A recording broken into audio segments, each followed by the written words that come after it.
ధర్మ భయం ఉండాలి మనకు. అప్పుడు ఇచ్చానండి అనకూడదు. ఏదో పని అయితే మాత్రం స్వామీజీ ఫోటో పూజ చేస్తాం, పని కాకపోతే తీసేస్తాం. ఏంటి పెట్టుకుంటే ఎంత, తీసేస్తా ఎంత? నువ్వు ఎవరికి పట్టింది?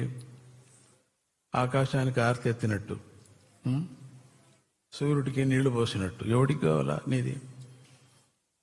అట్లా ఆ విధంగా వ్యాపారం కాదు కదా ఇది. ఆధ్యాత్మ ధర్మం కొంచెం కొంచెంగా మీరు దగ్గరికి చేరి జ్ఞానం నేర్చుకోవటానికి కదా ఇది ఆశ్రమం ఉండేది. ఎప్పుడూ సొంత పనులేనా? ఆ పని కాలేదు, ఈ పని కాలేదు. ఇక్కడికి వెళ్ళింది కాబట్టి ఆ ఫోటో పెట్టుకో. రేపు పొద్దున అన్ని పనులు కావు అక్కడ. మళ్ళీ ఇంకొక అడిగితే కాదు, మళ్ళీ దాన్ని తీసేస్తారు. అయితే రుచి రుచిగా ఎత్తుకొని హోటల్కి వెళ్ళినట్టుగా వెళుతున్నారు మీరు. తప్పది, చాలా తప్పది. దండుగున్నాయి అంగళ్ళు ఇప్పుడు, స్పిరిచువల్ అంగళ్ళు దండుగున్నాయి. ఏదో అడిగేది, అది కాకపోతే వాళ్ళ ఫోటో తీసి పరిస్థితి, మళ్ళీ ఇంకొక ఫోటో పెట్టుకుని ఏంటిది? అయితే ఒక గురువు శిష్యుడు, మంత్రము, జపము, పరంపర అనేది లేదా? పెట్టుకోవాలి మీరు.